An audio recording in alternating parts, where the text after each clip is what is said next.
Hey y'all, it's Lou, your friendly neighborhood ad specialist. In this episode, I'm going to explain some things to do with targeting, how to choose your target with your ads. And this episode is aimed towards those who maybe are in the beginning stages of running meta ads, that's Facebook and Instagram. I may also explain some things that are applicable to Google Ads. This episode's also for you if you've given ads a try before and maybe you're not quite sure if what you did with targeting was the right thing. So, let's jump straight into it. First, I want to say that the things that I recommend now, please take with a grain of salt, and please be aware that things change pretty quickly in the online advertising space, and they have been changing quite significantly over the last few years, especially things like to do with privacy. There's been some kind of limitations and reductions in who and how you can actually target with ads. And I touched on this in a previous episode, but I do want to say that if I'm creating an audience of people and I'm selecting traits and interests and things like that, I can target people with those traits with ads, but it's not like Lou, actually know what John and Elizabeth and Sarah are doing. I can't spy on people, so that's not what that's not the kind of information I have access to. I can Google platforms like Google and Facebook can make guesses about people based on what sort of pages they follow. But yeah, it's not like me as an advertiser can stalk people. That's when a platform decides to show you an ad, it's all inside the platform, and only the computers know. Only the computers know that user XYZ204 is scrolling Facebook and is ready to see an ad. So yeah, I sort of wanted to make sure I got that out of the way. So let's let's also talk about another thing is that what I recommend in terms of targeting options for one business is probably not the right thing for another. Say I work with different industries, and the things that I recommend for, say, a coach who sells group courses is going to be very different to the targeting and strategy that I'd recommend for someone selling refrigerated display cabinets for restaurants. There are some things in common, like making sure that your website works and that you're creating really good ad copy and images and content that captivate people. But where it differs is in who you're actually showing these ads to, because I mean, in theory, there could be an overlap between people who attend group courses and people who are interested in buying display fridges for their restaurant to put cakes in. But those, I feel, are two very distant topics in terms of how we target people with ads. So let me first talk about audience sizes, and this is something that actually comes up a lot for me when I'm setting up ads for clients and determining if the platform's a good fit for them. Now, generally speaking, a good audience size to target with ads is around 100,000 people. That is good. Now, I'm not saying that everybody who runs ads online, every business who runs ads, needs to have an audience of 100,000. What I'm saying is that if you have 100,000 audience members that you can target with ads, that's good. especially if you are, say, running group courses. That's a really good number to reach for. If it's more than that, it's a little bit more. That's okay. If it's smaller, still okay. But if it's something like 1,000 people that you're going to target with ads, I would say no, that's not really a good audience size, and you may have to consider other tactics for that. But with something like that commercial refrigerator seller, that cabinet fridge, display fridge seller, an audience size of 15,000 might actually make more sense. There may be 15 to 30,000 businesses in all of Australia who would need a display fridge for their business at any given time. I don't actually know what that number is, I'm just guessing. But I hope you see what I mean when it comes to audience sizes. So, yeah, if you don't know, aim for 100,000. If you're, say, in more of a business to business space, that number is probably going to be smaller. If your audience targeting size is significantly larger than that, like say in the millions or billions, I would tread with a bit of caution there. I would say those audience sizes are good for those mass appeal brands that want to sell to everyone, like Apple and McDonald's, and those sort of global brands who believe they can sell to everybody with a wallet. Now, also, I'd like to touch on choosing traits and demographic information to select an audience, especially a cold audience. So in the lead up to me creating this episode, choosing audience members based on traits such as what kind of things they're interested in has been a big component of creating audiences for me. However, at the time that I'm producing this, that's still an option, but that option is going to become gradually less reliable as I say, privacy things come into place, and consumers are just not comfortable with having information about themselves shared to advertising platforms. And like I said, I as an advertiser, I cannot spy on individual people, and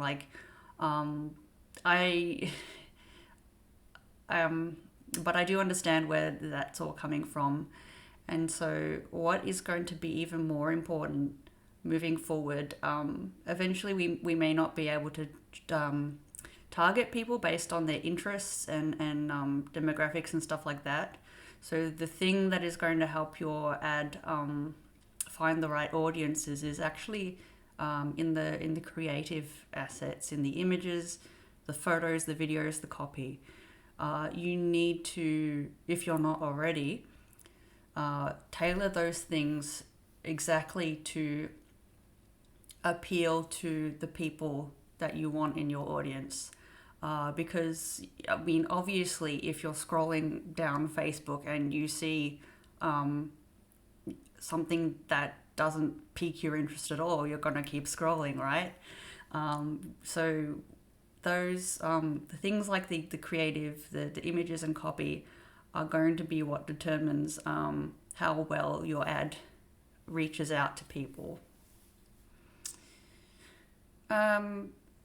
So with that out of the way also, I do want to just touch on targeting with Google Ads. Now, in most cases, we're talking about Google search ads. So the point that we're reaching people at is based on what query they've put into Google search. That's really like the only thing that I would use and that I would care to use for Google search, because if you've got a specific person in mind and they're ready to buy something, the search is going to be what brings them to you.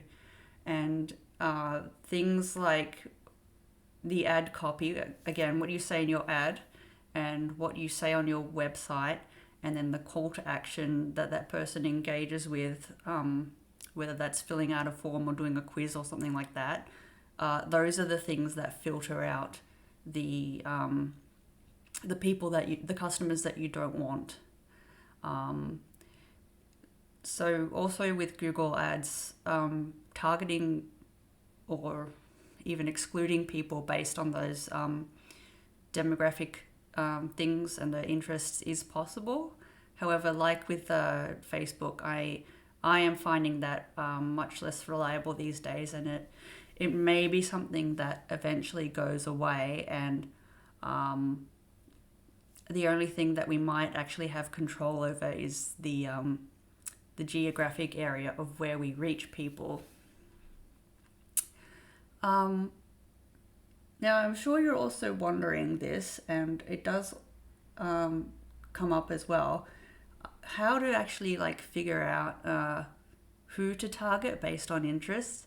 That is something that you can do through market research. So I'm not a market research person. I can't really assist you with that. But things you could do are like one-on-one interviews with your prospective clients or with past clients, surveys, ask them questions about where they hang out online and what kind of books they read, and because those are things that you can use to create interest-based audiences online. So say if you are doing some kind of online business where you can theoretically sell your courses to anyone anywhere in the world, but your audience size is massive, it's millions of people, it may still be worthwhile for you to narrow it down by things people are interested in. So yeah, one of the ways that I would do this is I would Google, say, a brand or a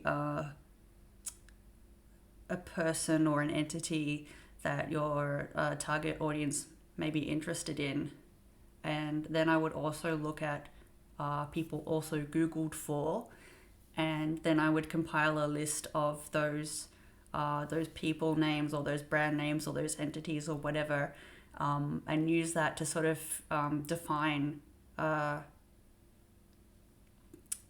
targeting based on interests in a Facebook audience. With Google, I wouldn't really do that. As I said, targeting is really based on the search query.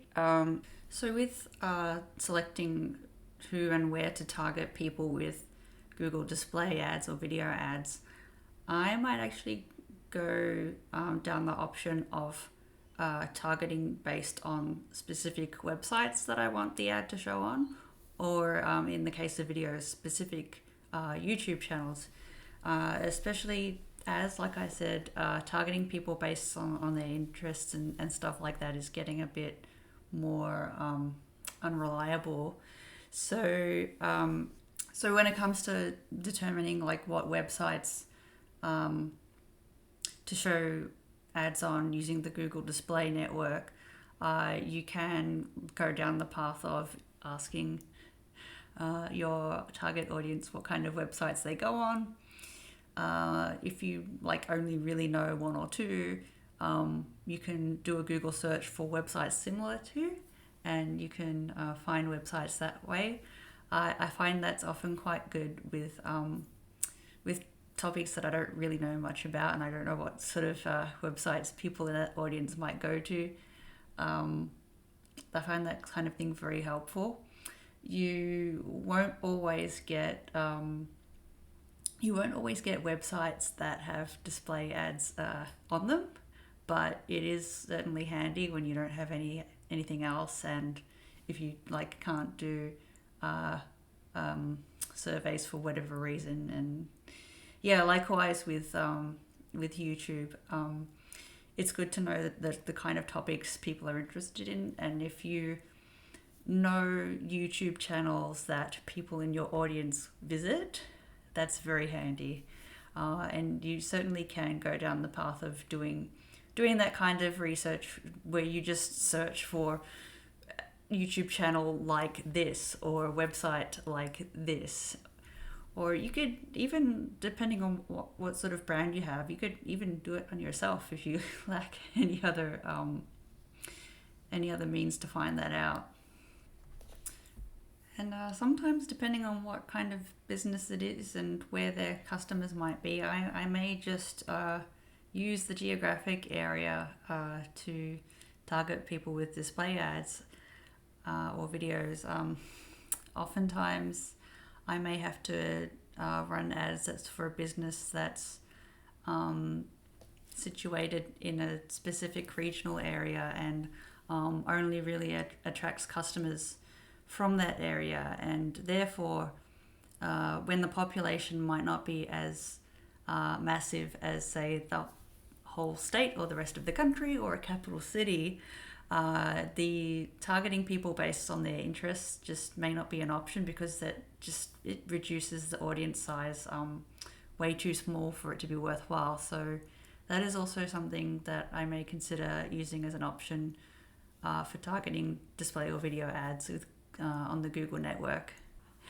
So yeah, that was a bit of a ramble, but I was hoping that you could get something out of this, because the whole point of why I'm doing this podcast is so I can demystify topics like this, and explain how we get things.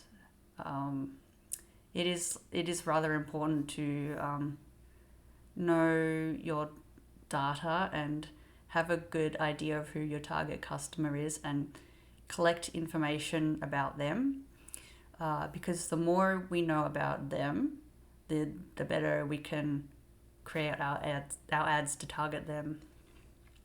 And likewise, knowing your numbers too, knowing what sort of goals you want to achieve is also really helpful with determining how to set up and strategize with your ads. I do touch on this on other episodes, but I do often want to say that ads is not just about getting sales at all costs.